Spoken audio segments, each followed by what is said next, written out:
नमस्कार, मंथन में स्वागत। मैं दुर्गेंद्र चौहान हूं। आज बात उस पोथी की जिसे लोकतंत्र की जान कहते हैं और पूरी चुनावी प्रक्रिया इसी पोथी के इर्द गिर्द घूमती है, यानी कि वोटर लिस्ट। आज इसी वोटर लिस्ट पर यूपी से लेकर कर्नाटक और दिल्ली से लेकर गुजरात तक बमचक है। बमचक मतलब हंगामा। क्या पक्ष क्या विपक्ष, सभी लोग इस लिस्ट को लेकर गुस्से में हैं और अपने अपने तरीके से बयानी कर रहे हैं। इस मुद्दे पर चर्चा इसलिए भी थोड़ा तेज हो गई है कि यूपी के पूर्व मुख्यमंत्री अखिलेश यादव के बाद कर्नाटक कांग्रेस के अध्यक्ष और वहां के पूर्व डिप्टी सीएम डीके शिव कुमार ने गंभीर आरोप कर्नाटक की सरकार और वहां के मुख्यमंत्री बसवराज मुंबई पर लगाए हैं। यही नहीं, अब से थोड़ी देर पहले दिल्ली बीजेपी की एक दल ने भी चुनाव आयोग से मुलाकात कर कई मुद्दों पर आपत्ति जताई है, जिसमें वोटों का भी मसला है। फिलहाल कर्नाटक में कांग्रेस ने आरोप लगाया है कि वहां से एक दो नहीं बल्कि 27 लाख वोटरों के नाम वोटर लिस्ट से बिना फॉर्म 7 लगाए गायब कर दिए गए हैं। बड़ी बात है।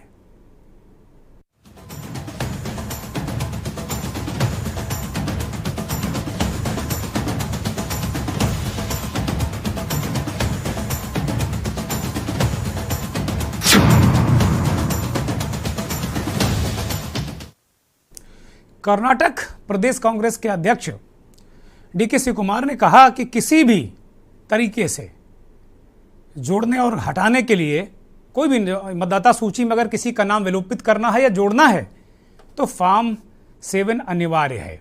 शिव कुमार ने सवाल किया कि इन फॉर्म के बिना विलोपन कैसे कर दिया गया और इन फॉर्म में हस्ताक्षर किसने किए, सहमति किसने दी। बहुत सारे सवाल डीके शिव कुमार ने उठाए हैं और कहा कि चुनाव आयोग के अधिकारियों ने उन्हें आज वक्त नहीं दिया। कल बुधवार को कर्नाटक कांग्रेस के एक दल और सब लोग मिलने, वहाँ के जो चुनाव अधिकारी हैं उनसे मिलने जाएंगे। मतदाता सूची घोटाले के संबंध में कई तरीके से अपने अपने तरीके से बातें हो रही, कई कानूनी मुद्दे भी हैं।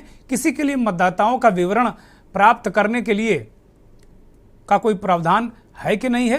राज्य में 8250 चुनावी बूथ हैं। जांच के लिए हर बूथ पर एक व्यक्ति की प्रतिनियुक्ति की जानी है। उन्होंने ये भी कहा कि चिलूम संस्था के करीब 7000 से अधिक कर्मचारी जो अनुबंध के आधार पर काम कर रहे थे वो इस काम में लगे थे। 28 विधानसभा क्षेत्रों के सभी चुनाव अधिकारियों के खिलाफ उन्होंने कहा कि मामला दर्ज किया जाना चाहिए, क्योंकि इन संस्था के लोगों ने मतदाताओं की पर्सनल जानकारी को हासिल किया है, जो किसी का अधिकार नहीं है। और पिछले दिनों इस मुद्दे को कर्नाटक कांग्रेस और डीके शिव कुमार ने उठाया था। ये मामला जब चर्चा में आया तो उसके बाद 5 लोगों की गिरफ्तारी भी की गई है और इन जो गिरफ्तार लोग हैं इनके कबूलनामे को लेकर भी कर्नाटक कांग्रेस के अध्यक्ष ने प्रतिक्रिया व्यक्त की कि वो बहुत ज़्यादा अभी तक उन लोगों से पूछताछ नहीं हुई, क्योंकि वो दबाव में नजर आ रहे हैं और वो साफ कह रहे हैं कि मुझे इस बारे में कुछ पता नहीं। डीके शिव कुमार ने कहा कि भाई इस बात का भी खुलासा होना चाहिए कि इसके पीछे कौन सा राजनीतिक दल है, कौन सी सरकारी मशीनरी है, किस राजनेता किस अधिकारी के कहने पर यह काम किया गया। चिलूम इंस्टीट्यूशन के संस्थापक रवि कुमार से भी पूछताछ की जा रही है। मामले में गिरफ्तार जो लोग हैं उनसे पूछताछ की जा रही है, लेकिन पूछताछ के बाद एक चक्र की पूछताछ के बाद रवि कुमार लापता हो गए हैं और पुलिस अब उनके संगठन के खिलाफ ही कार्रवाई कर रही है, जिस पर कांग्रेस ने सूची में संशोधन के बहाने मतदाताओं के डेटा चोरी का भी मसला बहुत तेजी से पिछले दिनों उठाया था। और ये तमाम बातें आजकल इसको लेकर की जा रही हैं। पैनल के प्रमुख MB पाटिल ने भी कहा कि पार्टी अगले 2 दिनों के अंदर चुनाव आयोग के साथ घोटाले के संबंध में एक शिकायत प्रस्तुत करेगी। ये बहुत सारे मुद्दे हैं, बहुत सारे सवाल हैं और कुल मिलाकर ये बात कर्नाटक की, बात दिल्ली की करते हैं। भाजपा के एक प्रतिनिधिमंडल ने MCD चुनाव को लेकर भी बहुत सारे सवाल उठाए हैं। केजरीवाल की सरकार पर बहुत सारे प्रश्न चिन्ह किंतु परंतु क्यों लगाए हैं। इसको लेकर भी एक प्रतिनिधिमंडल प्रदेश अध्यक्ष आदेश गुप्ता के नेतृत्व में वहाँ मिला और राज्य निर्वाचन आयोग, चुनाव आयोग से, और प्रतिनिधिमंडल ने शिकायतें, तमाम सारी शिकायतें की, ढेर सारी शिकायतें की, और इन शिकायतों को लेकर लगातार सवाल उठ रहे हैं, और इनमें विभिन्न प्रकार का जो दुरुपयोग है, शासन सत्ता अधिकारियों के दुरुपयोग की भी बात वहाँ की गई है। बहुत सारी चीज़ें सामने आ रही हैं। यूपी में भी विधानसभा उपचुनाव चल रहे हैं। 3 जगह उपचुनाव हैं, रामपुर, मैनपुरी और मुजफ्फरनगर। इन तीनों जगह बार बार अखिलेश यादव इस बात पर आरोप लगा रहे हैं कि वोटर लिस्ट में गड़बड़ियां की गई हैं, और उनके इन आरोपों को अभी तक चुनाव आयोग ने स्वतः संज्ञान, फिलहाल पिछले दिनों जो उन्होंने आरोप लगाए थे उनको स्वतः संज्ञान लिया था। अभी हाल के आरोपों को बहुत ज़्यादा अभी संज्ञान में नहीं लिया गया, लेकिन पिछले दिनों जो उन्होंने आरोप लगाए थे कि बहुत बड़ी तादाद में जो 2022 का चुनाव संपन्न हुआ है उसमें बड़ी तादाद में मतदाताओं के नाम काटे गए हैं और जाति विशेष के मतदाताओं के नाम काटे गए हैं। इसके बाद समाजवादी पार्टी की शिकायत के बाद आयोग ने एक नोटिस जारी किया है, और उस नोटिस के जरिए समाजवादी पार्टी से जवाब भी मांगा है। समाजवादी पार्टी ने लाखों वोटरों का डाटा चुनाव आयोग को ईमेल के जरिए बतौर जवाब भेज भी दिया है। अब इंतजार है चुनाव आयोग की तरफ से कि वो इस जो जवाब आया इस पर क्या कार्रवाई करता है। मगर कुल मिलाकर अभी तक जो हल्ला मच रहा था वो ईवीएम को लेकर हल्ला था कि भाई ईवीएम में घोटाला है। अभी पिछले दिनों कई जगह हिमाचल में भी ईवीएम एक प्राइवेट गाड़ी में पकड़ी गई, गिरफ्तारियां हुई, बवाल हुआ, कुछ लोग सस्पेंड हुए। बंगाल के चुनाव में, हर चुनाव में कहीं ना कहीं इस तरह की चीज़ें आती हैं। गुजरात में भी भारतीय जनता पार्टी के खिलाफ, जो वहाँ की सरकार है उसके खिलाफ कांग्रेस पार्टी और आम आदमी पार्टी लगातार हमलावर है कि वो सरकारी मशीनरी का दुरुपयोग कर रहे हैं, वोटर लिस्ट में हेर फेर कर रहे हैं। बहुत सारे सवाल, बहुत सारे किंतु परंतु लगाए जा रहे हैं। ये बड़ा मुद्दा है कि एक बार ईवीएम के बाद वोटर लिस्ट पर भी सवाल उठे हैं, उंगलियां उठी हैं, और इसकी मायने क्या है? क्योंकि एक बात बड़ी सिमिलर है इन सब सारे मसलों पर। एक बात सिमिलर है कि जहां जिस पार्टी की सरकार है उस पर आरोप लग रहे हैं। कर्नाटक में कांग्रेस भी मुख्य विपक्षी दल है, वो आरोप लगा रहा है वहां पर कि भाई जो भाजपा की सरकार है वो गड़बड़ कर रही है, 27 लाख मतदाताओं के नाम काट दिए गए। ये बड़ा मुद्दा उठाया है डीके शिव कुमार ने, लेकिन वक्त पर उठा दिया, जब नाम काटने के तुरंत बाद ही उठा दिया। अखिलेश यादव ने उत्तर प्रदेश में आरोप लगाया भारतीय जनता पार्टी की सरकार और मशीनरी और पूरे आयोग के सिस्टम पर कि भाई यहाँ पर भी बहुत सारे लोगों के नाम उड़ा दिए गए, उन्हें वोट डालने नहीं दिया गया। आजम खां रामपुर में कहते रहे कि बहुत सारे वोटरों के नाम वोटर लिस्ट से काट दिए गए, उनको मतदाताओं को वोट डालने से रोका गया।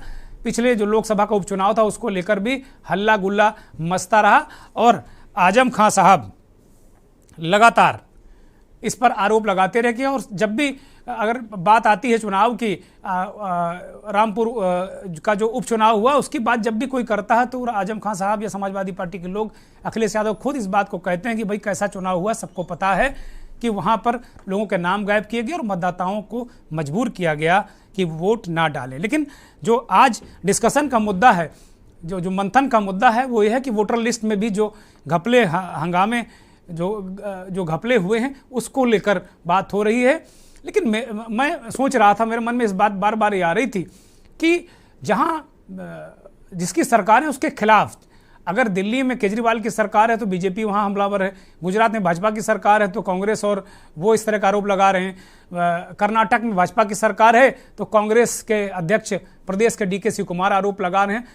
तो क्या माना जाए कि विपक्ष, सत्ता पक्ष इतना मजबूत है कि वो विपक्ष को ये सब करना पड़ रहा है, या वास्तव में ये बड़ी गंभीर स्थितियां हैं? और भाई जहां दिल्ली में अगर ये बात भाजपा भी कह रही है, कर्नाटक में कांग्रेस कह रही है, गुजरात में आम आदमी पार्टी और कांग्रेस कह रही है, तो ये नहीं कहा जा सकता कि भाई समस्या तो है, दिख रहा है, कहीं ना कहीं समस्या तो दिख रही है कुल मिलाकर मोटे तौर पर, जो प्रत्यक्ष तौर पर। लेकिन बड़ा सवाल ये है कि जितने भी लोग आरोप, जैसे अखिलेश यादव ने उत्तर प्रदेश में आरोप लगाया कि बहुत गड़बड़ी हुई, तो उस वक्त अगर इस मुद्दे को वो उठाते तो मुझे लगता कि और बेहतरी के साथ ये मुद्दा प्रस्तुत किया जा सकता था, जैसे कि कर्नाटक में डीके शिव कुमार उठा रहे हैं। हमारे साथ पैनल जुड़ गया है मेहमानों का। शशांक यादव समाजवादी पार्टी के वरिष्ठ नेता, पूर्व एमएलसी, मैनपुरी में इस समय चुनाव प्रचार कर रहे हैं। बहुत सारी चीज़ें वहाँ पर शशांक जी देख रहे होंगे। बहुत बहुत धन्यवाद, बहुत स्वागत के न्यूज़ को वक्त देने के लिए।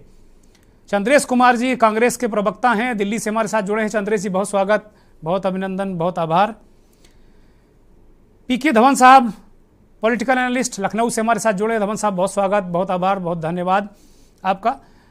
देश के जाने माने संपादक, वरिष्ठ पत्रकार, राजनीतिक विश्लेषक आलोक भदौरिया जी हमारे साथ दिल्ली से जुड़े हैं। भदौरिया जी बहुत स्वागत, बहुत आभार, बहुत धन्यवाद। बहुत सारे मेहमानों, भारतीय जनता पार्टी के प्रवक्ता शारदेंदु त्रिवेदी शरद जी थोड़ी देर में हमारे साथ जुड़ेंगे। कर्नाटक से जेडीएस के नेता प्रवक्ता बंगलौर से हमारे साथ नजला नज़ीर साहिबा हमारे साथ जुड़ी हैं। नजमा नज़ीर साहब हमारे साथ जुड़ी, माफ़ कीजिएगा, साहिबा हमारे साथ जुड़ी। बहुत स्वागत, बहुत अभिनंदन और बहुत आभार आपका नजमा जी, बहुत स्वागत आपका के न्यूज़ पर। कर्नाटक का मसला है तो हमने नजमा जी को आज आमंत्रित किया कि भाई इस तरह की चीज़ें वहाँ की बीजेपी की सरकार के लोग, जो मशीनरी है वहाँ के आयोग पर शिकायत कांग्रेस के लोग करने जा रहे हैं, ये आरोप लग रहा है। शशांक यादव वहाँ ग्राउंड लेवल पर एक उपचुनाव जो डिम्पल यादव वहाँ लड़ रही है मैनपुरी से, वहाँ पर मौजूद हैं। और समाजवादी पार्टी ने पहले भी शिकायत की थी, बहुत सारे नाम काटे गए। फिर आयोग ने स्वतः संज्ञान लेकर नोटिस दिया कि भाई बताओ कहाँ नाम काटे गए। समाजवादी पार्टी ने भी ईमेल भी भेज दिया, जहाँ तक मेरी जानकारी है। शशांक यादव एक बड़ा मुद्दा कर्नाटक से वहाँ के कांग्रेस अध्यक्ष डीके शिवकुमार ने उठाया कि 27 लाख लोगों के नाम गायब कर दिए गए, लेकिन उन्होंने तुरंत ही उठा लिया। इसमें गिरफ्तारियां भी हुई, काफ़ी बवाल वहाँ पे चल रहा है। उत्तर प्रदेश में भी इस तरह के मुद्दे आए, गुजरात में भी कांग्रेस और बीजेपी के खिलाफ वहाँ पर शिकायत हो रही है। दिल्ली में केजरीवाल के खिलाफ बीजेपी के लोग आज आयोग के पास गए थे। ये क्या वास्तव में क्या नाम सूची से गायब होते हैं? इसका खेल होता है क्या ईवीएम के बाद अब ये बड़ा मुद्दा बनने जा रहा है, वोटर लिस्ट? शशांक जी, मेरी आवाज सुनाई पड़ रही सर? हाँ, दर्शक आपको बिल्कुल आपके बुलंद आवाज सुन रहे हैं। देखिए, वोट देना एक कॉन्स्टिट्यूशनल राइट है और इतने इसको जैसे सरकारों का, क्योंकि इलेक्शन कमीशन अपने आप में कुछ भी नहीं है। इलेक्शन कमीशन सरकारी कर्मचारियों के माध्यम से ही काम कराता है। इलेक्शन कमीशन के पास अपना कोई स्टाफ नहीं है, वो डिपेंड करता है राज्य सरकार के ऊपर, और राज्य सरकार को डाटा देना है अपने कर्मचारियों के माध्यम से। और जो राज्य कर्मचारी है वो किसी भी रूप में, अब आपका रिपोर्टर वही भेज पाएगा जिसको आप एडमिट करोगे। ऐसा नहीं है कि उसने कोई न्यूज भेजी और दुर्गेश जी ने वो न्यूज चला दी, क्योंकि कहीं ना कहीं फिल्टरिंग है। तो जो रिसोर्सेज हैं वोटर के, वो आ रहे हैं। किसको ऐड करना है, किसको नहीं ऐड करना है, ये चीजें एक अधिकारी के स्तर भी तो तय होती है। चुनाव आयोग का कोई अलग से कोई स्टाफ नहीं है। और खेल क्या हो रहा है, 27 लाख नाम जो कटे हैं, शिव कुमार जी ने जो कहा है, तो अभी 2 मिनट बाद आप देख लीजिएगा, कल या परसों में प्रेस नोट आ जाएगा कि साहब 2021 में इतने वोटर थे, हमने इतने वोटर बढ़ा दिए हैं। तो 27 लाख वोटर शिव कुमार जी जो कह रहे हैं, गलत कह रहे हैं। खेल क्या हो रहा है 27 लाख वोटर्स में, जो हम लोगों ने कंप्लेंट करी है कि 50 वोटर अगर एक बूथ से, जैसे एक कॉन्स्टिट्यूंसी में नॉर्मली 400 वोटर्स होते हैं, और एक कॉन्स्टिट्यूंसी से अगर आपने 50 वोटर भी खिसका दिए तो 20,000 वोटर दाएं बाएं। खिसका कैसे दिए कि 50 वोटर्स जो है उनको बूथ नंबर 1 से उठा के बूथ नंबर 2 में जोड़ दिया। ओवरऑल जब आप जोड़ोगे तो वोटर्स उतने ही दिखाई पड़ेंगे। लेकिन और बड़ा मैं गारंटी के साथ कह सकता हूं कि मेरे पांचों पैनलिस्ट और आप, इवन दुर्गेश जी, आप जी, मैं आपके लिए भी कह रहा हूं कि अगर आप वोट डालने जाएंगे और वोटर लिस्ट में अगर आपको देर लगेगी, 15-20 मिनट तो आप काउंटर पे वेट करोगे। यहां तक हो रहा है कि बीएलओ कह रहा है, बीएलओ ने पर्ची दी और बीएलओ की पर्ची लेकर आदमी अंदर जा रहा है, वहां पे प्रिजाइडिंग अफसर कह रहा है कि आपका नाम तो विलोपन सूची में। हम लोग का झगड़ा इस बात का भी, अभी गोला में उपचुनाव हुआ, बीएलओ की सूची लिए हुए जो बीएलओ ने वोटर लिस्ट बांटी है उसको लेके वोटर जा रहा है, और अंदर जो है वो कह रहा है कि साहब ये हमको जो सूची मिली है उसमें ये नाम नहीं है। एक इन्होंने एडिशन किया है विलोपन सूची का। मेरा, आपने इतनी महत्वपूर्ण बहस करी है और मेरे पैनलिस्ट मुझे माफ करेंगे, मैं थोड़ा 2 मिनट ज्यादा समय ले रहा हूं, लेकिन एक अधिवक्ता होने के नाते एक चीज मैं कहना चाह रहा हूं कि आपके माध्यम से अगर वो फैल सके, कि किसी का नाम काटना उसके कॉन्स्टिट्यूशनल राइट को खत्म करना है, बिना उसको सुने। मैं तो चाहूंगा दुर्गेन जी आपसे कि जो जो नाम विलोपन सूची में आए हैं, आप इलेक्शन आयोग से वो सूची लीजिए, किसी भी एक ही बूथ के लिए लीजिए, 5-7 नाम हो, और खाली ये कलेक्ट कर लीजिए आप कि साहब आपका नाम विलोपन सूची में किस आधार पे लगाया। विलोपन सूची में आधार लगाने के 3 ही कारण हो सकते हैं, या तो आदमी मर गया हो, या आदमी ने वो मोहल्ला छोड़ दिया हो, या उस आदमी ने जो है उसने कोई दूसरे राज्य में चला गया हो। हम तो चुनौती के साथ कह रहे हैं दुर्गेन जी, जी। किसी एक बूथ को आप मॉडल बना लीजिए और उसमें से 7-8 विलोपन सूची के नाम ले लीजिए, और विलोपन करने का आधार क्या निकाला है। क्योंकि विलोपन आप करोगे, किसी का नाम काटोगे, तो एक प्रक्रिया होती है कि साहब ये मतदाता सूची, वो कहीं ना कहीं तो रिकॉर्ड होगा। ये कोई राजघराना तो है नहीं कि आपने ये नाम कट गए। और मैं दुर्गेश जी का नाम काटूं कि दुर्गेश जी आप वोटर नहीं हो, तो मेरा पहला जो, जब तक भाजपा की मद कृपा से ये हिंद संविधान जिंदा है, तो किसी का नाम काटने से पहले उसको नोटिस देना जरूरी है। आपका गला काटने से पहले भी कानून कहता है कि हम आपका गला काटने जा रहे हैं, क्योंकि ये आपने अपराध किया, आपको कुछ सफाई में कहना हो तो कहिए। अगर किसी वोटर का नाम कट रहा है तो पहले उसको नोटिस जाना चाहिए, नोटिस जाने के बाद उसका जवाब आना चाहिए। अनटिल एंड अनलेस जो व्यक्ति वोटर के नाम को कहता है कि ये वोटर गलत है, उसका एक डिटेल्ड जजमेंट आना चाहिए कि साहब हमने ऐसे नोटिस दिया, इस आदमी को बुलाया, इस आदमी ने ये जवाब दिया, ये साक्ष्य वो नहीं दे पाया, लिहाजा इसको काटा जाता है। मैं चैलेंज के साथ कह रहा हूं आपसे, जी। और जितने भी हमारे पैनलिस्ट बैठे हैं उनको भी चुनौती के साथ कह रहा हूं, कि एक भी जिसके नाम विलोपन सूची में है, अगर एक में भी प्रक्रिया का फॉलोअप हुआ हो, मैंने खुद व्यक्तिगत रूप से देखने की कोशिश करी, तो साइक्लो स्टाइल कह लीजिए या फोटो स्टेट नोटिस जारी होते हैं, उन पे दस्तखत होते हैं, कोई जवाब नहीं कि दिए गए पते पे नहीं मिला, और सीधे क्योंकि वो दिए गए पते पे नहीं मिला इसलिए नाम विलोपित किया जाता है। अब दिक्कत क्या होती है कि आप किस समय कहोगे। जैसे आपका वोटर लिस्ट में नाम नहीं है, जब आप वोटर लिस्ट में पहुंच रहे तो टाइम निकल गया। अब आप कह सकते हो कि वोटर लिस्ट तो प्रत्याशी को दे दी जाती है, तो वो प्रत्याशी को ये काम करना चाहिए। लेकिन आज मैं मैनपुरी के चुनाव में हूं, मैनपुरी में आज तारीख हो रही है 22, अभी तक वोटर लिस्ट की सर्टिफाइड कॉपी शायद आज मिली है संभवतः। अब दिन कितने बचे हैं, 22 के बाद दिन बचे हैं 8 दिन इधर, 3 इधर, 11 दिन बचे हुए हैं। अब वोटर लिस्ट हमारे पास आएगी, प्रैक्टिकल बात पे आई है, वोटर लिस्ट हमारे पास आएगी, हम उसको भेजेंगे। भेजने के बाद एक नाम पे या एक बूथ पे 850 नाम है, 900 नाम है, और उनको हम चेक करना शुरू करेंगे। और उसके बाद अगर वो आज 5 दिन बाद कोई नाम मिलता है तब यही आएगा, क्योंकि नोटिफिकेशन हो चुका है, सिंबल अलर्ट हो चुके हैं, इसलिए हम इसको जोड़ नहीं सकते हैं, और वो विलोपित है तो विलोपित ही ठीक बात है। मतलब यही मुद्दा जो शशांक जी दिक्कत डीके है कुमार ने उठाया है। उन्होंने कहा भाई जो जो 7 का उपयोग किसने किया, दस्तखत किसके हुए, वो प्रक्रिया कहाँ, वही पूछ रहे हैं वो।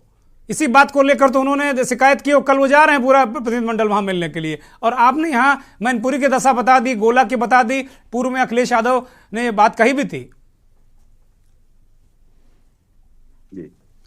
ठीक बात है। मैं आखिरी लाइन कह रहा हूं कि वोटर कम, 27 लाख वोटर कम नहीं होंगे, लेकिन वो 50-50, 60-60 वोटर एक दूसरे जो है वो दूसरे बूथ में जोड़ दिए गए होंगे।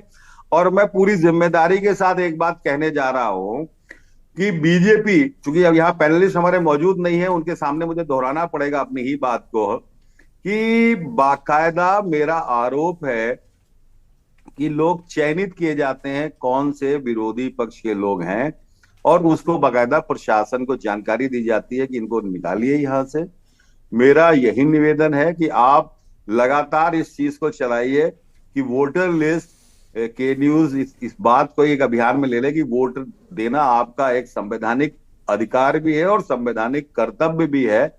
होता क्या है कि वोटर के दिमाग में है कि ये जो कांग्रेस देखेगी, ये भाजपा देखेगी, सपा देखेगी, हमारा वोट कहाँ है, बाद में हम पे कंप्लेंट करती है कि साहब आपका तो कोई आदमी नहीं भेजा है। ठीक बात है। ये चीजें अभी भी निश्चित तौर पर हम कोशिश करेंगे शशांक जी कि अभियान चले और चलाना भी चाहिए, हमारा भी एक धर्म है, हमको करना चाहिए।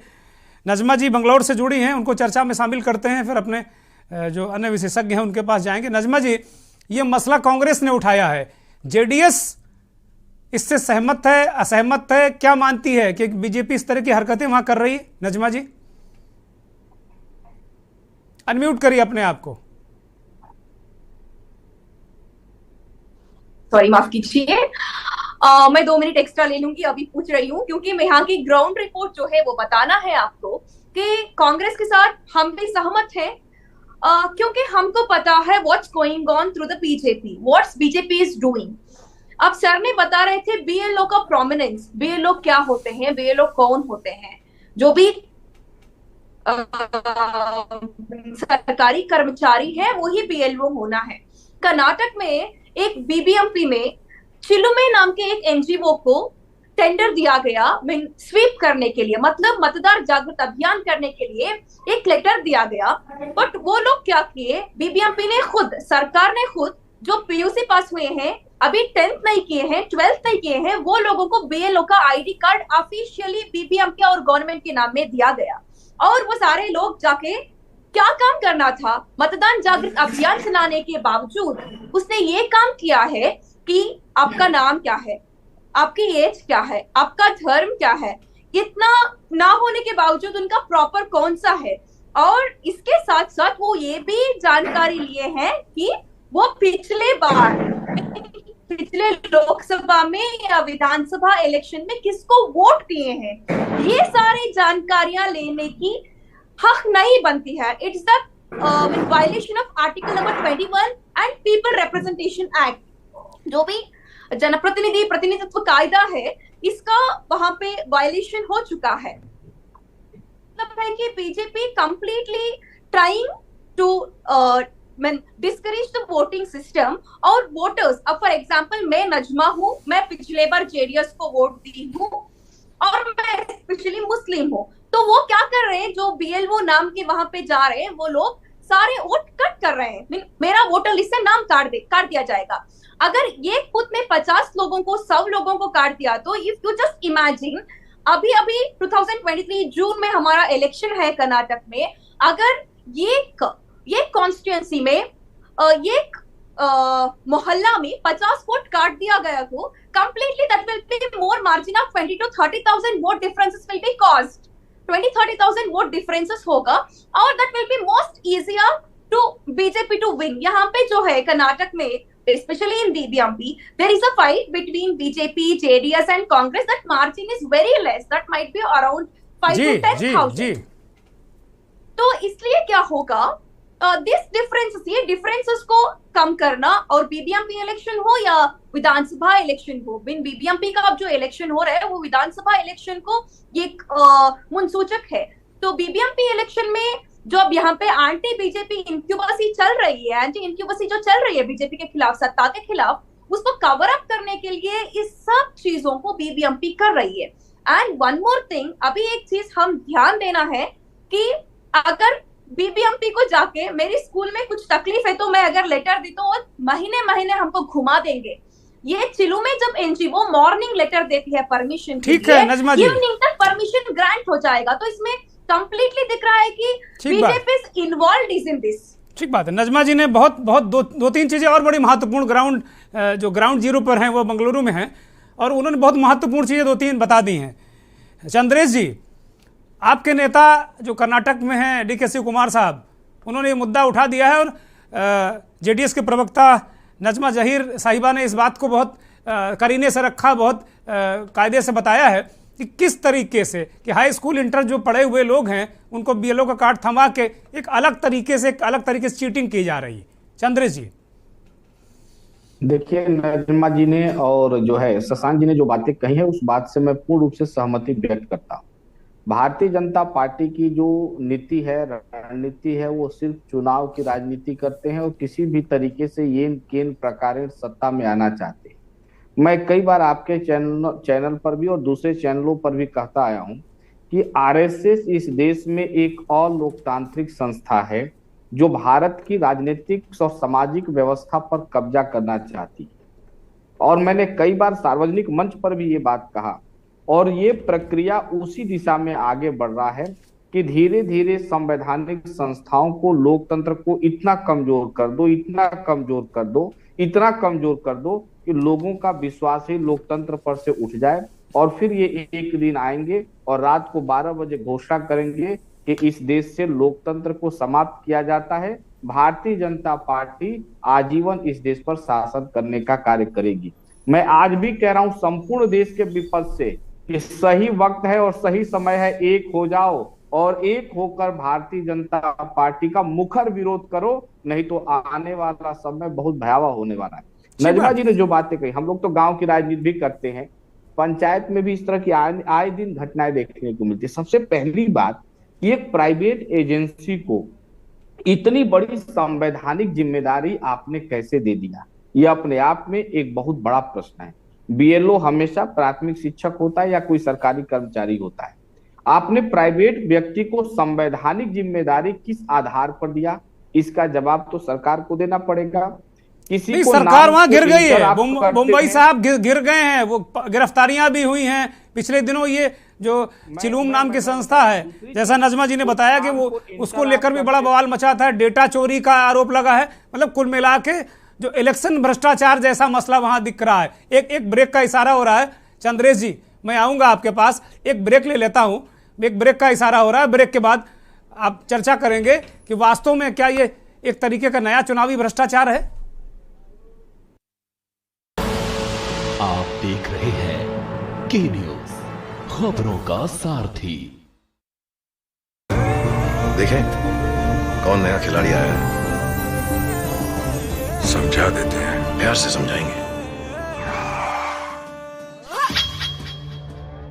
ये तो अपनी जुबान है। जुबान एक हो तो दिल भी एक होने चाहिए। विमल, बोलो जुबान केसरी। गुणवत्ता की बात चली है, एक नई शुरुआत मिली है, परिवर्तन को गले लगाकर अपनाएंगे जेड। प्रोडक्शन भरपूर बढ़ेगा, प्रॉफिट भी अब खूब चढ़ेगा, काम को नई दिशा दिखाकर अपनाएंगे जेड। चलो देश का रूप निखारें, पर्यावरण को हम ही संवारें, प्रदूषण से बचाने को अपनाएंगे जेड। आइए आज ही भारत सरकार के एमएसएमई मंत्रालय की जेड सर्टिफिकेशन स्कीम में रजिस्टर करें। गोल्डी हिंग का तड़का लगे तो सभी दबा के खाते हैं। गोल्डी हिंग, कण कण में जान। देखें कौन नया खिलाड़ी आया है, समझा देते हैं, प्यार से समझाएंगे। ये तो अपनी जुबान है। जुबान एक हो तो दिल भी एक होने चाहिए। विमल, बोलो जुबान केसरी।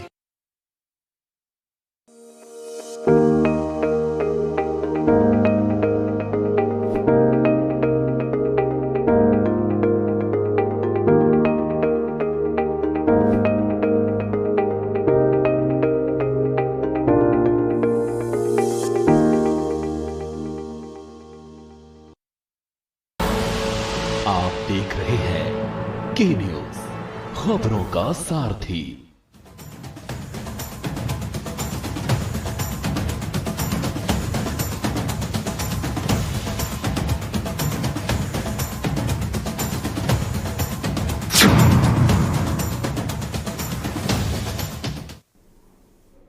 मंथन में आज हम बड़ा सवाल उठा रहे हैं कि क्या ईवीएम के बाद अब जो वोटर लिस्ट है, यानी कि मतदाता सूची, इसके घपले को लेकर अब हंगामा, हल्ला, बमचक मचने जा रहा है आने वाले चुनावों में। क्योंकि कर्नाटक में 27 लाख लोगों के नाम काटे जाने का मसला वहां के कांग्रेस अध्यक्ष ने उठाया है, डीके शिव कुमार ने। और कल कांग्रेस की टीम एक जाएगी आयोग से भी, चुनाव आयोग से भी मिलेगी। इसके अलावा वहाँ के जेडीएस जो बहुत वो भी मुख्य विपक्षी दल की तरह है, जेडीएस ने भी तमाम तरीके के आरोप लगाए कि भाई कक्षा 10 कक्षा 12 पढ़ने वाले लोगों को जो काम शिक्षकों को दिया जाना चाहिए, सरकारी कर्मचारियों को, प्राइवेट लोगों को दिया गया, लोगों का डेटा। और जैसा जेडीएस की प्रवक्ता हमारे साथ मौजूद है नजमा नजीर साहिबा, वो बता रही थी कि वहाँ नाम पूछते हैं कि भाई आप किसे वोट देते हैं, पिछली बार किसे दिया था, इस बार की बात नहीं करते, लेकिन पिछले बार अगर आपने जेडीएस को दिया था तो आपका नाम कट जाएगा। तो इस तरीके की चीज़ें हो रही हैं। आलोक भदौरिया जी के पास चलते हैं, देश के जाने माने वरिष्ठ पत्रकार हमारे साथ जुड़े हुए हैं। आलोक जी, ये मसला आपने समझ लिया होगा, मुझे लगता है आधे घंटे आपने लोगों को सुना होगा बड़े धैर्य के साथ में। ये इस तरीके की चीज़ें क्या ईवीएम के बाद अब ये वोटर लिस्टों का खेल का मसला ये मुद्दा बनने जा रहा है चुनाव में, या विपक्ष एक तरीके से धराशायी हो गया, उसके पास कुछ बचा नहीं करने के लिए? देखिए, इस मामले में एफआईआर हो चुकी हैं, कुछ गिरफ्तारियां भी हुई हैं, तो हमको ये समझना चाहिए कि मामला तो एक अलग है। लेकिन मैं इसको दूसरे तरीके से देखता हूँ। जब वो एनजीओ जब वहां पर लोगों के पास जा रहा था, एक तो वो अपनी फेक आईडी लेकर के जा रहा था, जैसा आरोप है, वो अपनी फेक आईडी लेके जा रहा था, अपने को बीएलओ बता रहा था। पहला बुनियादी तौर पे ही ये गलत, ये मतलब फर्जी काम की शुरुआत ही गलत हुई। और दूसरा, जैसे नंबा जी ने भी बिल्कुल साफ कहा कि उनको तो कोई अधिकार, एनजीओ को आप क्यों भरोसे में ले रहे हैं? एनजीओ का काम नहीं है ये मतदाता सूची को करना। नंबर 2, मतलब मतदाता सूची का रिवीजन काम उनका नहीं है। नंबर 3, वो जो डाटा इकट्ठा कर रहे थे वो ज्यादा महत्वपूर्ण है। वो क्या इकट्ठा कर रहे थे? आपका आधार नंबर, आपका फोन नंबर, आपकी कास्ट, ये 3 चीजें बहुत महत्वपूर्ण है। और तीनों चीजों के महत्व को आप उससे अंदाज लगा लीजिए। एक पहले एक अंतर्राष्ट्रीय स्तर पर एक बड़ा एक कंपनी बदनाम हुई थी, कैम्ब्रिज एनालिटिका। जी जी जी जी। अगर आप फोन नंबर अगर आपके पास में है, मान लीजिए दुर्गेन जी हमारा या नगमा जी के, इनका अगर फोन नंबर है तो फोन नंबर में हम इनका व्हाट्सएप से लेते हुए हम इनका ट्रेंड देख लेंगे कि ये इनका क्या रुझान है, क्या पॉलिटिकल रुझान है, क्या सोशल रुझान है, क्या इनका परचेजिंग का रुझान है। मतलब सोशियो इकोनॉमिक और पॉलिटिकल जो इंक्लाइनेशन है वो साफ साफ रुझान इनका पता चल जाता है। अब जो पता चल जाता है तो किसी भी कंपनी के लिए बड़ा आसान होता है। मैं तो आजकल कहता हूँ चुनाव आजकल कंपनी के मोड पे लड़े जाते हैं। वो खत्म कर दीजिए सेवा की भावना और ये सब। अगर सेवा की भावना इतनी ही होती तो मैं यहाँ पर थोड़ा सा एक विषयांतर करूंगा, अगर सेवा की भावना इतनी ही होती तो इलेक्टोरल बॉन्ड में कम से कम नाम तो आ जाते। इलेक्टोरल बॉन्ड में नाम क्यों नहीं आ रहा कि किस कंपनी ने चंदा दिया? तो वो तो छोड़ दीजिए कि सेवा की भावना वाली तो बात खत्म हो गई। अब सवाल है कि ये जो डाटा है, डाटा की प्राइवेसी एक बहुत बड़ा गंभीर इशू है। इसका जो वायलेशन है ये भी एक बहुत बड़ा गंभीर इशू है। तो इसलिए मामला तो ये क्रिमिनल, इसको ये कहना कि बीजेपी ने कराया है, किसने कराया, बात को नहीं है। ये बिल्कुल सीआरपीसी के तहत इसको पेनलाइज किया जाना चाहिए। ये बहुत आगे है, जानबूझकर वोटर लिस्ट का नहीं है। ये वोटर लिस्ट है एक आगे का कदम, जो मुझे समझ में आया है उससे आगे का कदम है कि आप अपने मतदाता का रुझान, उसके राजनीतिक रुख का पता लगाकर उसको कैसे सॉफ्ट टारगेट में आप बदल देंगे और धीरे धीरे अपनी चीजों को आप पुश करते करते बिल्कुल कैम्ब्रिज एनालिटिका के तरीके से आप उसको अपने खेमे में ले आएंगे। या जो आपके एक पार्टी ने जो एक पन्ने के जो इंचार्ज बनाए हैं, एक पन्ने की जो समितियां बनाई हैं, आप उनको वो नंबर फिल्टर करके दे देंगे तो दैट कि वहीं पे आदमी बैठकर बात करने लगेगा। तो अभी बात कर चलिए कि इस देश में सबसे ज्यादा अगर कहा जाए तो टॉकिंग पॉइंट बनाने वाले लोग किसके पास में है? वो एक पार्टी के पास में है। वो मिस कॉल पार्टी भी है, सबसे बड़ी दुनिया की सबसे बड़ी नहीं, मिस कॉल से सबसे बड़ी पार्टी बनी है, मतलब ये कह सकते हैं। तो जब आप इस तरीके के लोगों के पास में जब आप ऐसी इंफॉर्मेशन देंगे फिल्टर करके, तो जाहिर सी बात है कि वो लोग वहां पर बैठना चालू करेंगे, उन लोगों को निशाना बनाएंगे। नाम यहाँ से काट के दूसरी जगह कर दिया है या विलोपन सूची के बारे में वो डिटेल में बात कर रहे थे, बात वो नहीं है। मैं उसको, ये होता है, हर चुनाव में होता है, कोई नई बात नहीं है। अब सवाल ये है कि ज्यादा पॉलिश्ड तरीके से हो रहा है या इसको ऐसा भी कह सकते हैं कि ज्यादा भोंडे तरीके से हो रहा है। दो नहीं है, अपने अपने आधार पर आप आलोक जी इसके दोनों एस्पेक्ट बड़े महत्वपूर्ण, जो आपने एस्पेक्ट बताया वो भी बहुत महत्वपूर्ण है। शशांक जी ने जो कहा कि वो भी बड़ा महत्वपूर्ण, और डीके शिवकुमार ने जो मुद्दा उठाया या अखिलेश यादव ने जो मुद्दा उठाया वो बड़ा महत्वपूर्ण है। धवन साहब आ रहा हूँ आपके पास।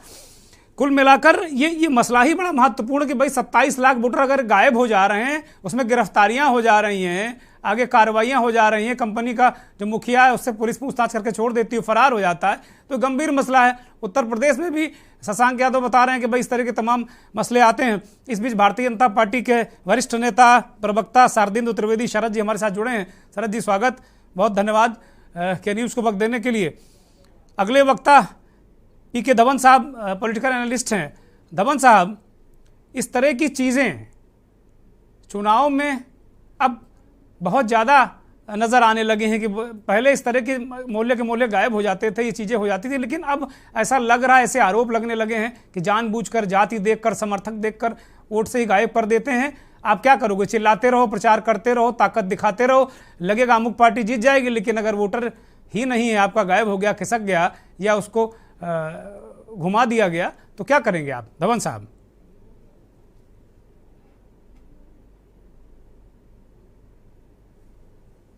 पीके धवन साहब,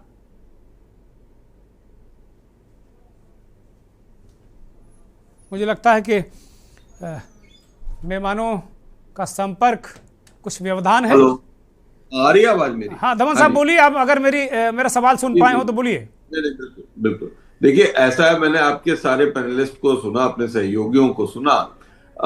जो आज का विषय है, क्या ये भाजपा और कांग्रेस और सपा और जेडीएस का के आपस के विषय हैं, या जनता की जो उसका राइट है उसका विषय है, या वोटिंग सिस्टम क्या है उसका विषय है, या जो देश में जो पोलिंग सिस्टम्स हैं उसका विषय है? तो अगर हम पोलिंग जो राजनीतिक आपस की लड़ाई है उसको हम दरकिनार कर देते हैं, तो सबसे पहले तो जो कर्नाटक में हुआ वो वास्तव में दुर्भाग्यपूर्ण है। और मुझको लगता है कि वो, जैसा आपने एक बात कही कि वोट का भ्रष्टाचार, तो आपने बहुत उपयुक्त शब्द इसके लिए यूज किया है। और उसके लिए जिस ढंग से इस वक्त जो खबरें आ रही हैं कि जिस ढंग से कार्रवाई चल रही है, तो हम लोगों को किसी भी निष्कर्ष पर निकलने से पहले उस कार्रवाई का अंजाम देख लेना चाहिए। तो क्या चीजें अनफोल्ड होती हैं, तब हम लोग, अभी इस पे कयास लगाने से भी हम लोग कुछ हासिल नहीं कर पाएंगे। जो अब मुद्दा मैं उठाना चाह रहा हूं कि जो वोटर लिस्ट में जो भी अनोमलीज होती रही हैं, ये कोई आज का विषय नहीं है, ये सदियों का विषय है। और जो भी सत्तारूढ़ पार्टी रहती है वो वोटर लिस्ट को अपने हिसाब से, अपने मनचाहे ढंग से उसके साथ खेलती रहती है। ये कोई नई बात नहीं है। आज जब हम टेक्नोलॉजी के युग में हैं, तो आज भी मैनुअल सिस्टम्स ऑफ अपडेशन को हम क्या चेंज नहीं कर सकते हैं? आज हम जब हम आधार के युग में बैठे हुए हैं, बहुत बार से ये एक डिबेट का विषय है कि क्या वोटर का आइडेंटिफिकेशन का लिंकेज आधार से होना चाहिए या नहीं होना चाहिए। आज भी ये एक डिबेट का विषय है, लेकिन कहीं पे भी सरकारें और राजनीतिक पार्टियां इस विषय पे कोई भी गंभीरता से स्टेप लेती हुई नहीं नजर आती है। ठीक है, बहुत बड़ी बात धवन साहब आपने कही, ये वास्तव में बहुत बड़ी बात है। मैं अपनी एक बात, बस आपको बात कह के पूरी करूंगा कि आज भी, जैसे मैं लखनऊ के अलीगंज इलाके में रहता हूं, तो यहाँ पे एक मकान में 200 वोटर रजिस्टर्ड है, और कुछ जगह तो कुछ वोटर्स के नीचे तो जैसे गोयल चौराहा, अब गोयल चौराहे पे कौन सा मकान है और कहां पे वोटर रह रहा है, इन वोटर लिस्ट में इन सब चीजों का कहीं कोई जिक्र ही नहीं है। तो जिस ढंग से वोटर लिस्ट सदियों से बनती आई है, वो खुद में एक बहुत बड़ा क्वेश्चन मार्क है। आज जो चीजें अनफोल्ड हो रही हैं, या जो चीजें हमारे विपक्ष के लोग या चीजों को कह रहे हैं, ये बात कोई नई नहीं है। ये सदियों से ये चीज चली आती है, होती आ रही है। लेकिन चाहे पक्ष हो या विपक्ष हो, किसी के भी द्वारा, चाहे जो अभी जो विपक्ष में है, जब वो सत्ता में था तो उसने भी इस चीज को सुदृढ़ करने के लिए कभी कोई गंभीर प्रयास नहीं किए हैं। तो ये राजनीतिक आरोप और प्रत्यारोप से ऊपर उठ के अगर इसको देखा जाए, तो शायद हम लोग किसी निष्कर्ष पे पहुंच सकते हैं। ठीक बात है, ठीक बात है। बहुत महत्वपूर्ण बातें दबन साहब ने कही कि भाई वास्तव में ये जो वोटों का भ्रष्टाचार है, ये इसके लिए सार्थक प्रयास होने चाहिए और पब्लिक को ध्यान में रखना चाहिए। ठीक है, पॉलिटिकल पार्टी का अपना फायदा होता है, सरकारें बनती हैं, मुख्यमंत्री बनते हैं, मंत्री बनते हैं, नेता विधायक बनते हैं, लेकिन पब्लिक के अधिकार का अपहरण हो जाता है। शारदेंदु जी, कर्नाटक का घटनाक्रम हुआ, वहाँ कांग्रेस ने शिकायत की कि भाई 27 लाख वोटों का विलोपन कर दिया गया। वहाँ एक एजेंसी को BLO बना के वो लोगों की जो इन्फॉर्मेशन नहीं लेनी चाहिए वो ली गई और टारगेट किया गया। नजमा नज़ीर साहिबा मौजूद हैं कर्नाटक से, JDS के प्रवक्ता, वो कह रहे हैं कि वहाँ ये पूछा गया कि भाई किसको आपने पिछली बार वोट दिया था और उसी आधार पर नाम काटे गए। बहुत सारे आरोप हैं। इसी तरह दिल्ली में आप जहाँ विपक्ष हैं तो आप ये शिकायतें करते हैं, गुजरात में आपके खिलाफ शिकायतें होती हैं, कर्नाटक में आपके खिलाफ शिकायतें होती हैं, उत्तर प्रदेश में आपके खिलाफ शिकायतें होती हैं। ये सिस्टम सुधरता क्यों नहीं? बार बार शिकायतें, बवाल, ये क्यों हो रहा? अभी तक EVM हल्ला था, वोटर लिस्ट मुद्दा बन रहा है। शारदेंदु जी, भारतीय चुनाव आयोग जो है वो विश्व स्तर की संस्था है। इसकी धाक और इसकी धूम सारी दुनिया में है। जिस तरह निष्पक्ष चुनाव भारत में होते हैं, वैसे विश्व में कई देशों में हमारे चुनाव जो अध्यक्ष हैं उनको बुलाया जाता है वहां के चुनाव आयोग को बनाने या उनको एडवाइस करने के लिए। MS गिल साहब को यहाँ तक ये हुआ है कि उनको पाकिस्तान के ने बुलाया और वहां के इलेक्शन कमीशन को उन्होंने सुझाव दिया कि वहां कैसे निष्पक्ष चुनाव कराए जाने हैं। और भारत में दिक्कत यह है कि जब से भाजपा सरकार आई है तब से EVM मशीनें खराब होने लगी हैं। पहले जब भी चुनाव होता था भाजपा जीतती थी तो EVM मशीन खराब हो जाती। जब भाजपा जहां उसका प्रदर्शन अच्छा नहीं होता था तो वहां EVM मशीन। आपके नेताओं ने भी पहले सवाल उठाए हैं इस पर, अब नहीं उठाते हैं, पहले उठाए हैं।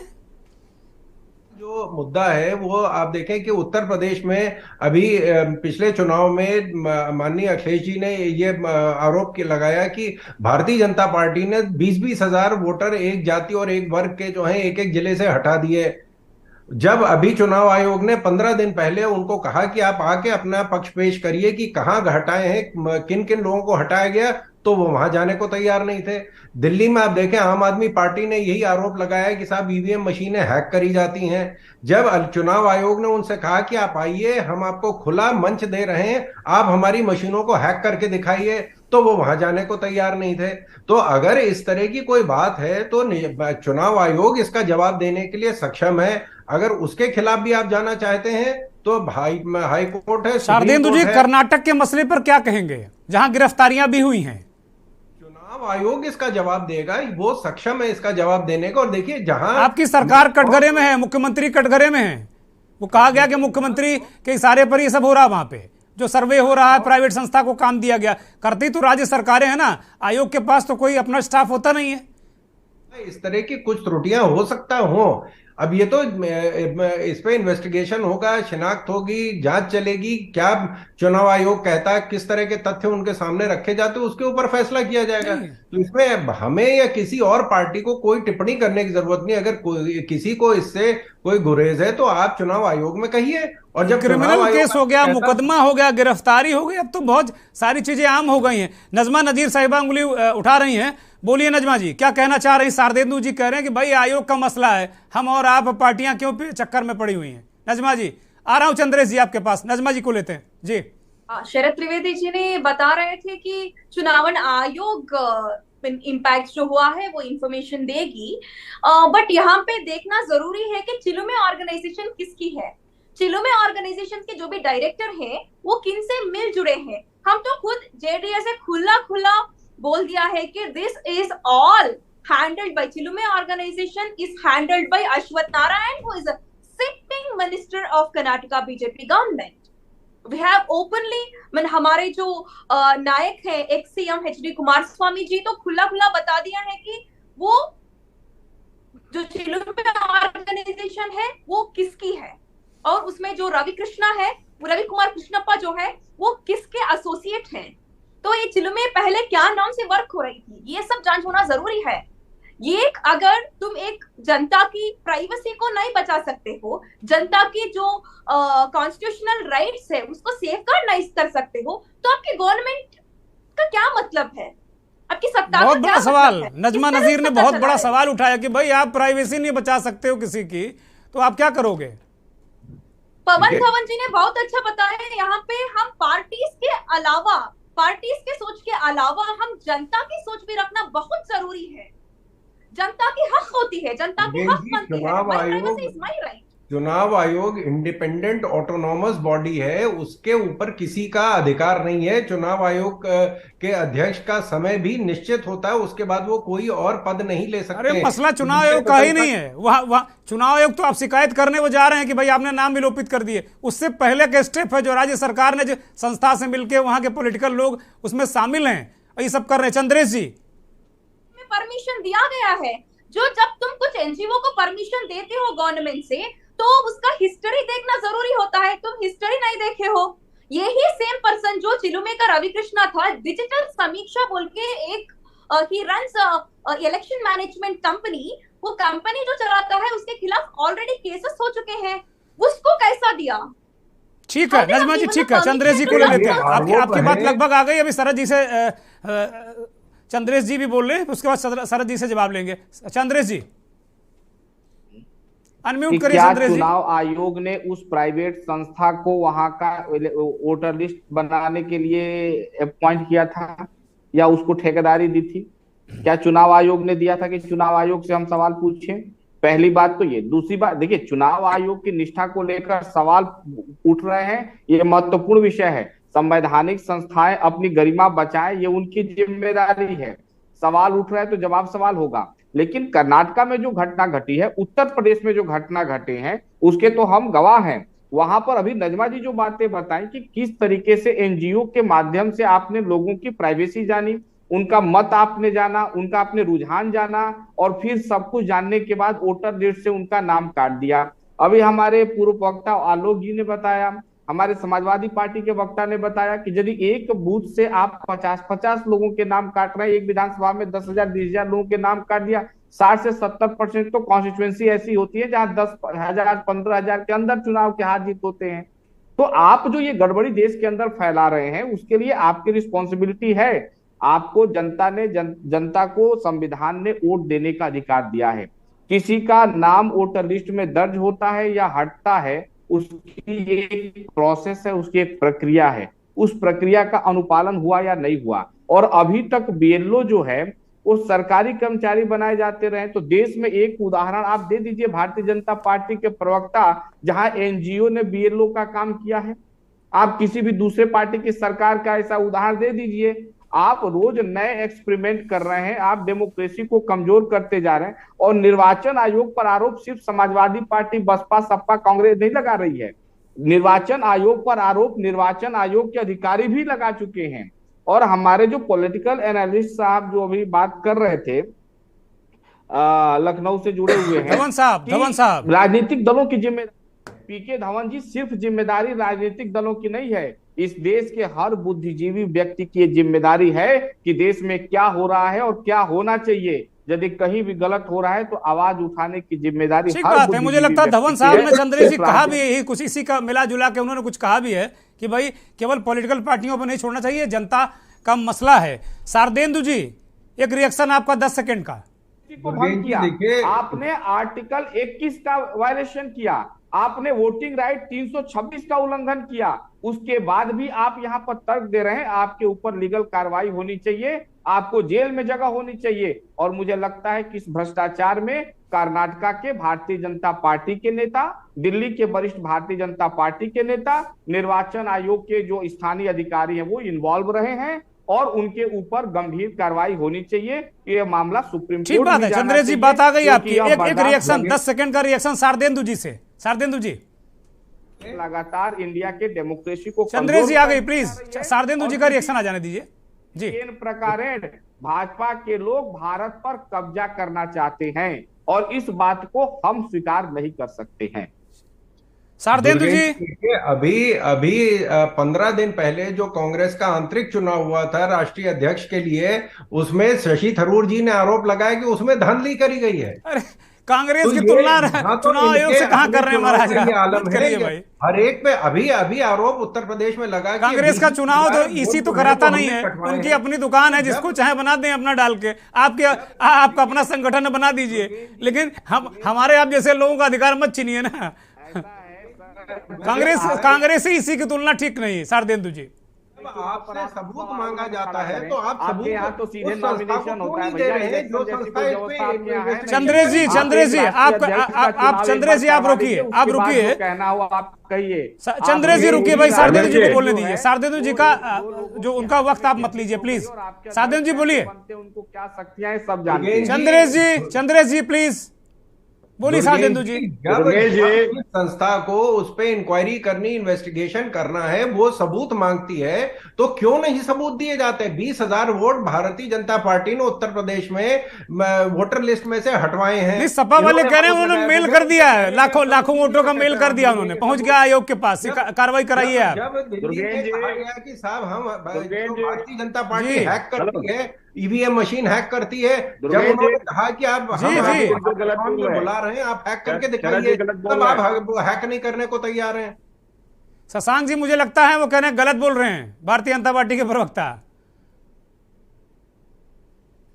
चलिए धवन साहब, ये मसला बड़ा उलझा हुआ है। अब ये मरता, इसमें क्या होता है, पॉलिटिकल लोग चर्चा और इसी में उलझ जाते हैं। जब उनकी सरकार तो वो शिकायत, इनकी सरकार तो वो शिकायत। फंसता है आम आदमी, उसका वोट कटता है, उसका अधिकार कटता है, और जब वो बूथ पर जाता है तो निराश होकर आता है। फिर लोकतंत्र में उसकी आस्था कम होती है, और यूं कहें कि खत्म हो रही है। अभी आगे आने वाला एक मुद्दा, उत्तर प्रदेश में नगर निगम के चुनाव होने वाले हैं। हेलो, हाँ बोलिए। उत्तर प्रदेश में नगर निगम के चुनाव होने वाले हैं, और हमारे यहाँ त्रासदी ये है कि नगर निगम में जो वोटर लिस्ट का यूज होता है वो all together different voter list होती है, जो कि विधानसभा और लोकसभा के चुनाव से अलग भिन्न जो नगर निगम के एम्प्लॉय द्वारा तैयार की हुई एक लिस्ट होती है। तो आज इतने सालों के बावजूद, बीत जाने के बाद भी हम उन्हीं ओल्ड पैटर्न्स पे चल रहे हैं। हम क्यों नहीं एक सिंगल वोटर लिस्ट जो कि हमारी चुनाव आयोग प्रिपेयर करता है, वो उसी लिस्ट को हम नगर निगम के चुनाव में क्यों नहीं बहुत महत्वपूर्ण बात कही आपने, बड़ी महत्वपूर्ण बात कही। इसका शिकार मैं स्वयं हो चुका हूं कई बार। मैं खुद भी इसका शिकार हो चुका हूं कि नगर निगम वाले में नाम कट गया है, नहीं मिलेगा, जाओ नहीं डाल पाओगे। जी बोलिए। मैं एक खाली, मेरी आवाज आ रही है? आवाज आ रही है आपकी, बोलिए शशांक जी। मैं सिर्फ इतना कहना चाह रहा हूं कि वोटर लिस्ट से नाम कटना एक आपराधिक जिम्मेदारी मानी जाए जिम्मेदार अधिकारियों की। जी, वोटर लिस्ट से नाम बिना नोटिस दिए हुए नहीं काटा जा सकता, वोटर लिस्ट से नाम शिफ्ट नहीं किया जा सकता जब तक वोटर का पर्सनल एक्सप्लेनेशन ना आ जाए। इसका मैंडेटरी प्रोविजन होना चाहिए। चुनाव आयोग आज की तारीख में राज्य सरकारों के अधीन काम कर रहा है। वर्ड तो दूसरा गलत है मेरा, ये अनकॉन्स्टिट्यूशनल वर्ड है, लेकिन चुनाव आयोग के पास कोई भी मशीनरी नहीं है। वो बिल्कुल पूरी तरीके से निर्भर है राज्य सरकारों पर।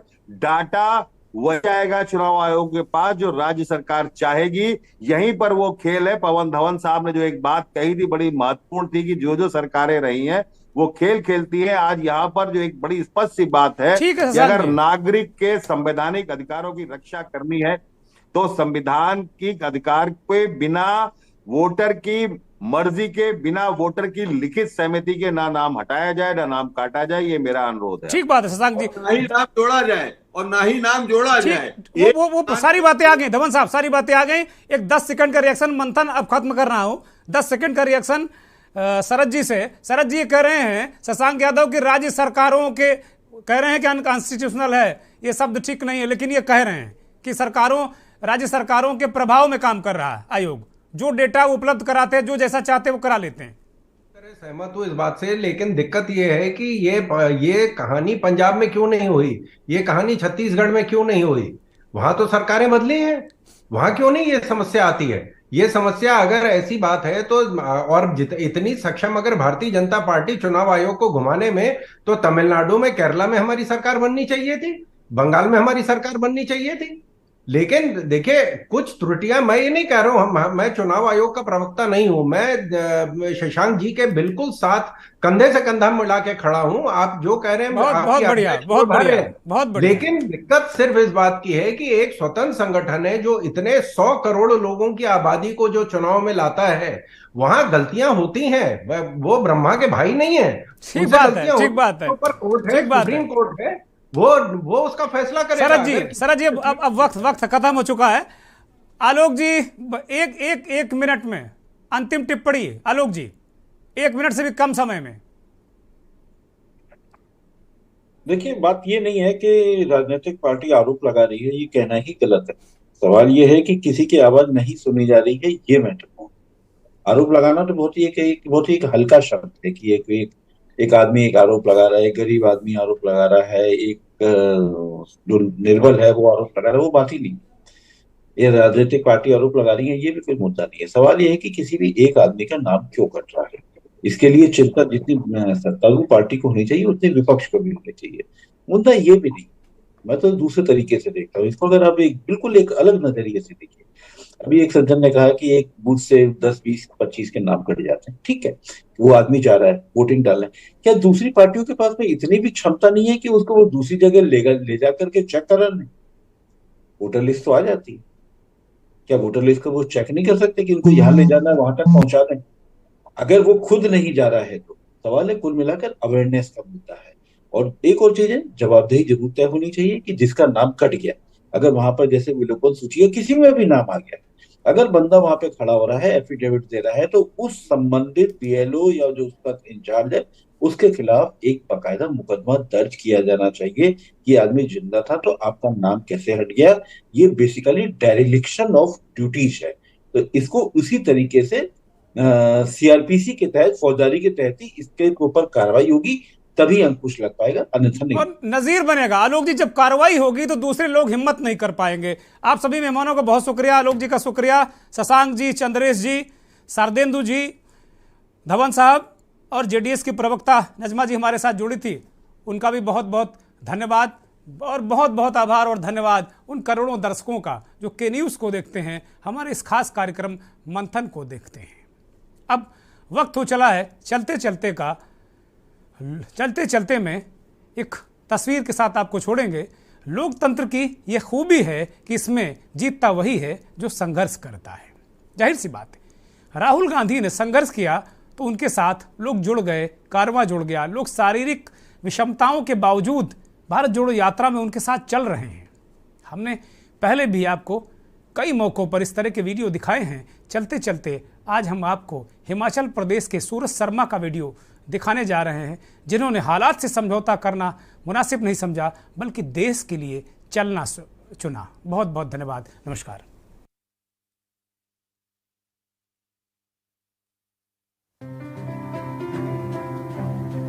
मेरा नाम सूरज शर्मा है। मैं हिमाचल प्रदेश डिस्ट्रिक्ट सोलन से हूँ और अभी मैं चला हूँ भारत जोड़ो यात्रा में। भारत जोड़ो यात्रा में मैं तेलंगाना से जुड़ा हूँ। मैं घर में यही सोच रहा था जब मैं यात्रा में जा रहा था, मैं कैसे करूँगा। हर रोज मैं शाम को अपने घर के पास 4-5 किलोमीटर दौड़ता था और जब लोग मुझे देख रहे थे, तू नहीं जा पाएगा, तो उसके बाद मैंने यात्रा करी और जैसे मैंने यहाँ पर एक्सपीरियंस लिया तो मुझे मालूम चल रहा है कि मैं घूम नहीं रहा हूँ, मैं बहुत कुछ सीख भी रहा हूँ। कश्मीर तक तो मैं सीखते ही जाऊँगा। प्रॉब्लम को हमने अपना दोस्त बना लिया है। मैं चाहता हूँ कि लोग मुझे वैसे ही देखें, ना कि लोग मुझे ऐसे देखें तेरे हाथ में तू ये क्यों कर रहा है।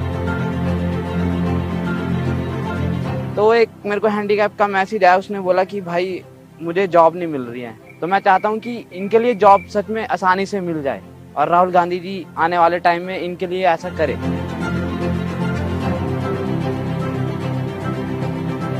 और इस यात्रा में मैंने एक चीज एक्सपीरियंस करी है, जिस मकसद से ये यात्रा चल रही है वो मकसद कंप्लीट होते हुए मुझे दिख रहा है।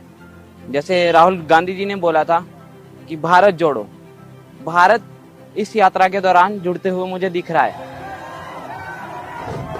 क्योंकि कुछ दोस्त बने, उन्होंने मेरी बहुत हेल्प करी, तो मुझे फील हुआ कि नहीं, हम जुड़ रहे, एक दूसरे से कनेक्ट फील हो रहे हैं।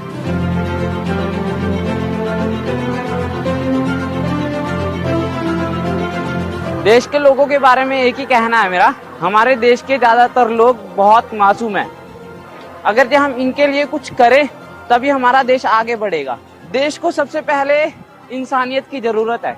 सबसे पहले इंसान बनो, जात पात बाद में देखो।